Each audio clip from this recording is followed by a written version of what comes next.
captured from Kaduna State, and it will impact positively on the miners within this. Lastly, we are also building, I've said it, building institutional capacity. You know, the last Mining Act was brought in 2007. Nigerian Mineral and Mining Act is to provide institutional framework for managing some of, you know, the government used to be in business before, but now government's role has switched to administrator and regulator, so that we can enforce government regulations on most of these miners, so that they can do their work in a proper way, and then also royalties can be collected as and when to, and then again we can contribute to sustainable livelihood. So these are some of the things that appeared in the envelope that carries this $150 million. And I'm sure, being a stakeholder, Kaduna State being one of the stakeholders that has the highest number of people that had obtained this mining license, I'm sure they'll be able to get a chunk of the money. Thank you. Thank you, Engineer Yunusa. We have all heard, of course, like we said earlier, Kaduna State with 439 titles has 30%. Kaduna State with 439 titles has 30% of all mineral titles so far issued, and this is rising. So this is, of course, indicative of the fact that investors have probably more opportunities in Kaduna State than anywhere else in Nigeria as far as mining opportunities are concerned. Now, we've heard the federal government is trying to disburse the $150 million loan in the areas of proof of concept, which means investors can come in to Kaduna and apply for titles and still have about $20 million that have been set aside to help them prove their concept if they have any doubt in any reserve or deposit they are prospecting. And also geologic data acquisition, which is very critical to mining operations, is going to be funded by this $150 million injection, so that you can have the sufficient geologic data that you require to be able to make any investment you would like to make. Also, institutional capacity building is going on with institutions that will help you utilize your data properly, and also run your operations as properly as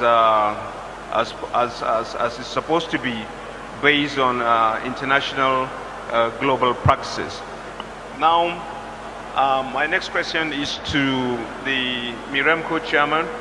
MIREMCO is an acronym for Mineral Resources Environmental Management Committee. We can develop our mineral resources without attention to the environment, because the environment is all we have. So we need to protect it every inch of the way.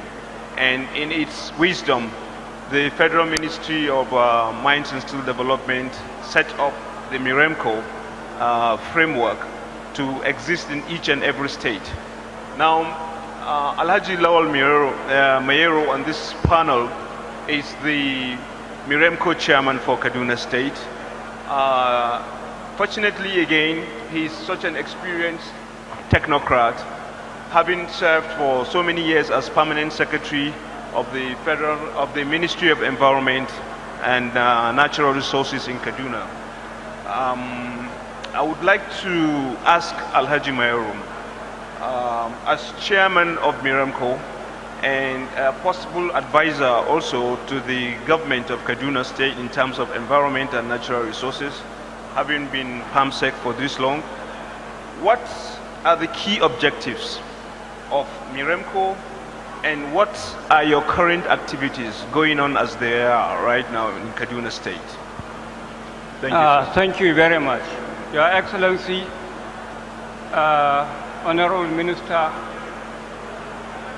other dignitaries here, the setting up of MIREMCO, that is the Mineral Resources and Environmental Management Committee, as a statutory committee contained in the Land and the Mining Act.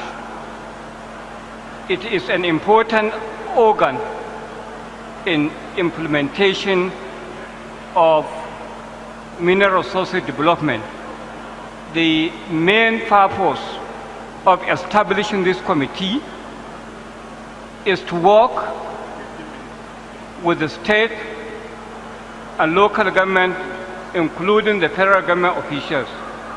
The committee compositions composed of 3 staff from Federal Ministry of Mines, 4 staff from state government, and then a director from Ministry of Local Government. The aim is to mediate between the federal government, the state government, local government, communities, and the miners themselves. So the Miranko Committee is friendly to the miners, friendly to the community, friendly to local government, friendly to the state government, in the sense that the Miranko Committee is supposed to oversee at the grassroots the activities of mining development in each state. We in Kaduna State, since inception, that is in October, inaugurated in October, we have worked a lot to first sensitize the general public about the existence of the committee and its functions.